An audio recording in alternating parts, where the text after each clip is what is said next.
تو پھر یہ سورت کی وادی میں جاتا ہے اور وہاں پہ جا کر اس کو ایک اور عورت مل جاتی ہے اور وہی عورت اس کی بربادی کا تباہی کا سبب بنتی ہے۔ یہ 4 آیت، اور اس کا نام آپ سب جانتے ہیں، دنیا جانتی ہے اس عورت کو، اس کا نام ہے دلیلہ۔ جی پڑھیے۔ اور اس کے بعد سورت کی وادی میں ایک عورت سے جس کا نام دلیلہ تھا، اسے عشق ہو گیا۔ جی ہاں، یہ کیسا بندہ ہے، خدا کا نذیر ہے، مسح شدہ بندہ ہے، اور یہ کس طرح کے کام کر رہا ہے۔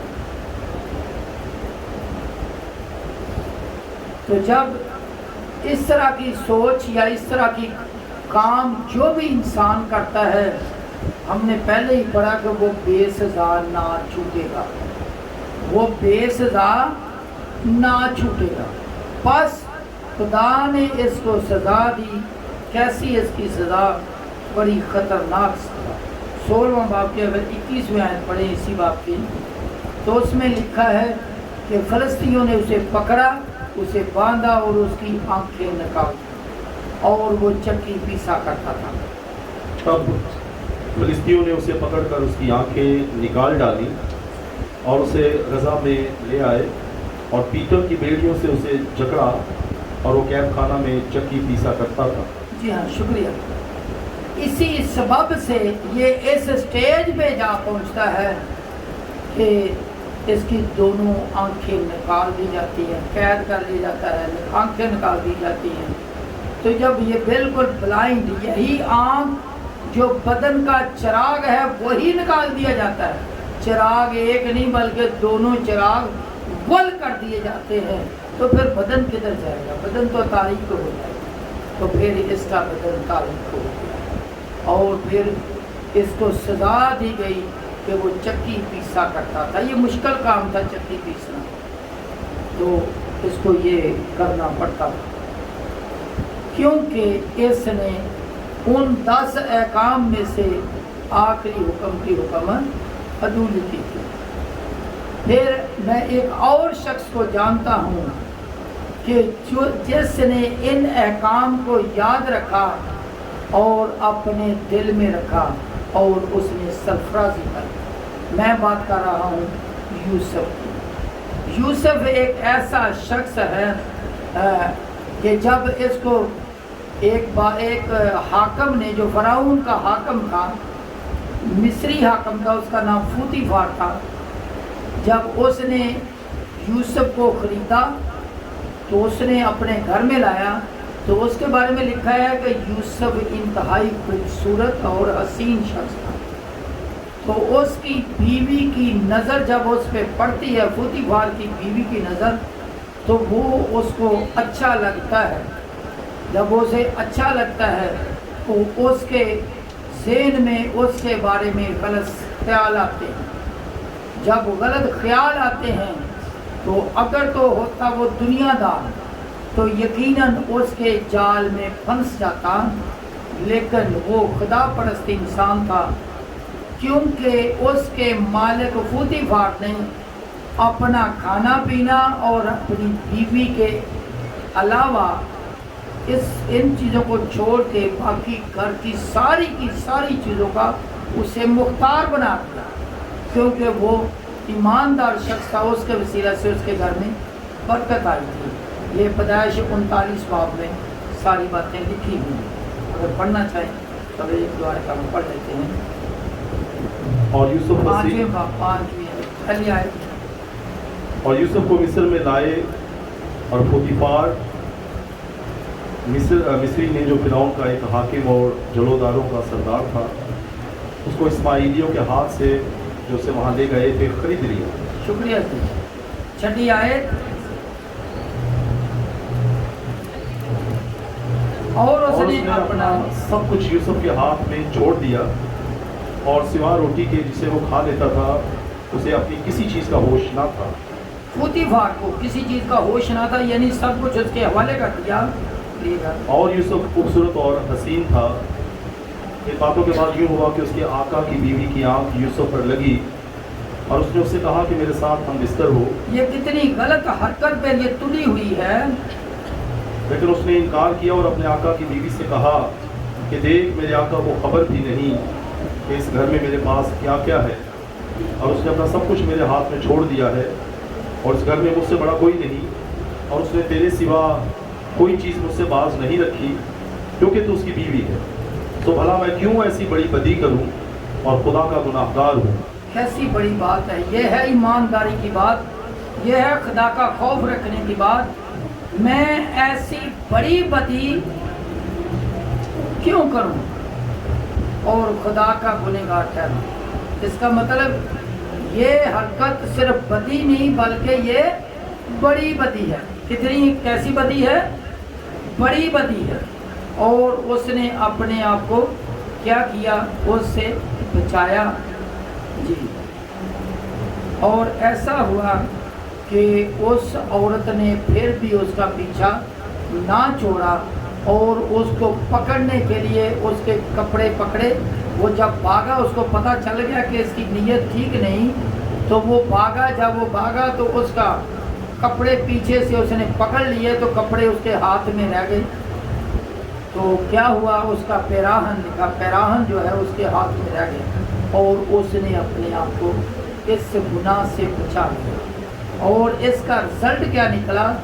جب وہ سمجھتا ہے کہ یہ برائی ہے، یہ گناہ ہے، تو بولتا ہے کہ میں اپنے خدا کے سامنے اتنی بڑی بدی کیوں کروں؟ اور اس کا ایک بہت بڑا رزلٹ نکلتا ہے کہ میں یہ سمجھتا ہوں کہ اگر وہ پوتیفار کی بیوی، یوسف پوتیفار کی بیوی کے ساتھ ایگری ہو جاتا، تو ہو سکتا ہے اگلے آنے والے وقت میں وہ دونوں مل کر پوتیفار کو قتل کر دیتے، اور جو یوسف تھا وہ پوتیفار کے گھر کا مالک بن جاتا، کیونکہ بیوی تو پہلے ہی رضامند تھی، ایگری تھی، ایسا ہی ہونا تھا۔ لیکن جب وہ اس کو قتل کرتے تھے، کیا وہ بچ جاتے دونوں؟ نہیں، یقیناً قید میں جاتے تھے۔ تو جب خدا نے اس کو اس برائی سے بچایا، تو کیا ہوا؟ خدا نے اس کو صرف اس کا گھر نہیں دیا، بلکہ اسے پورے مصر پر حاکم ٹھہرایا۔ خدا کا شکر، اس کی تعریف، اس کی تعظیم۔ میں چاہتا ہوں کہ 41واں باب کی 41ویں آیت پڑھی جائے۔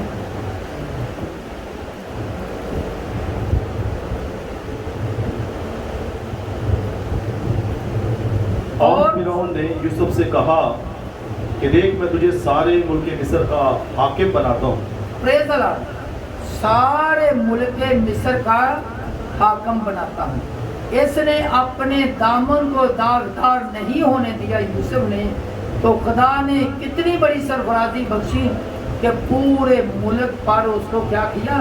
سرفراز کیا اور حاکم بنا دیا۔ پریز اللہ، جو اپنے آپ کو ایسی برائی سے بچاتے ہیں، خدا انہیں سرفراز کرتا ہے۔ خدا کا شکر، اس کی تعریف، اس کی تعظیم۔ ایک اور شخص کو جانتا ہوں کہ جس نے بدی کی، گناہ کی اپنی زندگی میں، اسی طرح کے گناہ کا مرتکب ہوا، اور جب اس نے خدا کے سامنے گریہزاری کی تو خدا نے اسے معاف کر دیا۔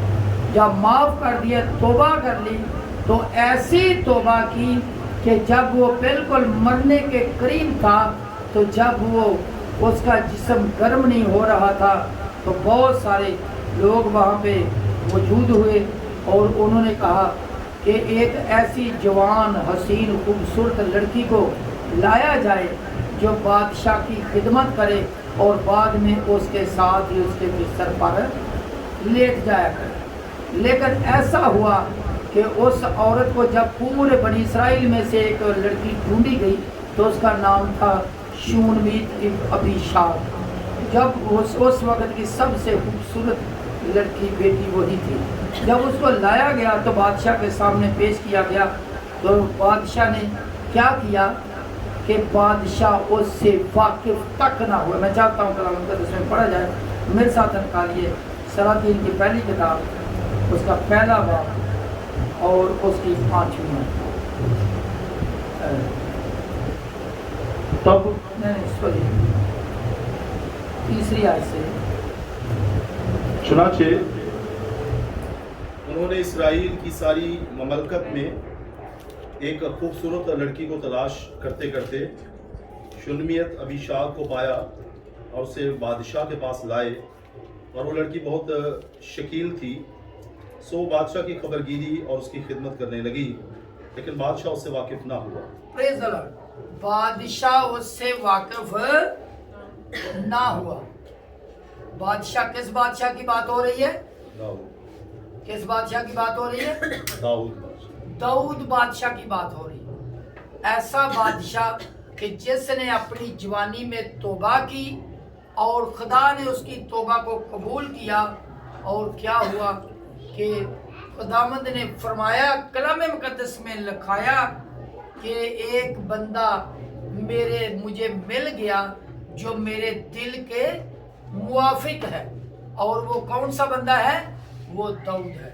جو ایسی برائی سے بچتے ہیں خدا انہیں اپنے دل کے موافق سمجھتا ہے۔ خدا کا شکر، اس کی تعریف، اس کی تعظیم ہو کہ جو خداوند کے ساتھ چلتے ہیں خداوند انہیں بچنے کی بھی توفیق بخشتا ہے اور سرفراز بھی کرتا ہے۔